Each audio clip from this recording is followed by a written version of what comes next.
Première question, Oui. toujours la plus compliquée. Pour vous ou pour moi la plus compliquée? La plus compliquée pour vous. Ah.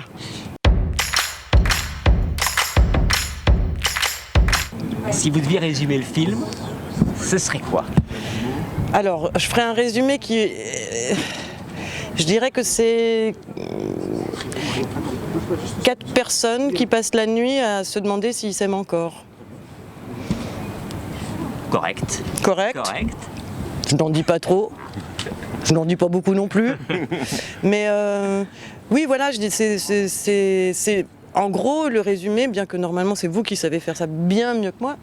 C'est un couple qui est au bord de la crise. La femme, après 20 ans de mariage et une vie assez dissolue et parallèle, elle est plutôt en cliché masculin d'ailleurs presque cette femme, pense qu'il faut qu'elle parte.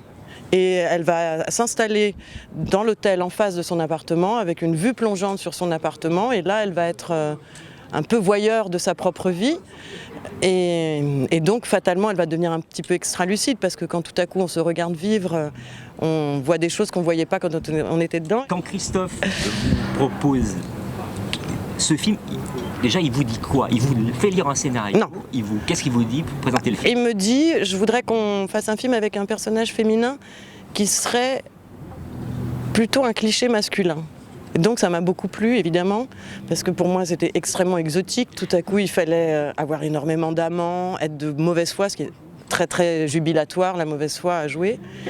Et puis il m'a dit, tu reverras Harry dans tous ses états, que j'avais déjà vu 1000 fois.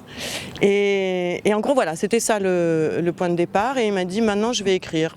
Moi, mon pessimisme naturel, je me suis dit, voilà, enfin je sais que Christophe est rapide, mais je me suis dit, bon ok.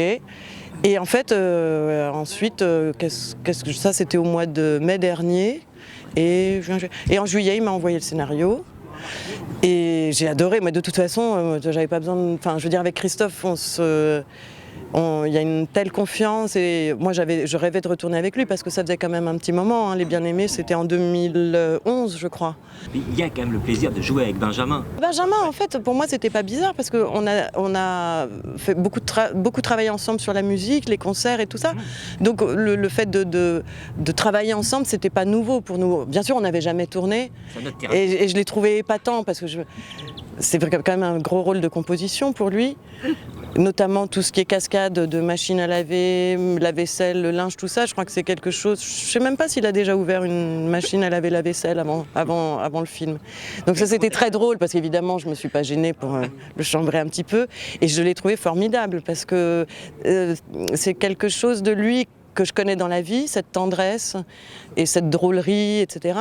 mais qu'on n'avait pas vu encore, je pense, de lui au cinéma. En tout cas, les deux réunis comme ça.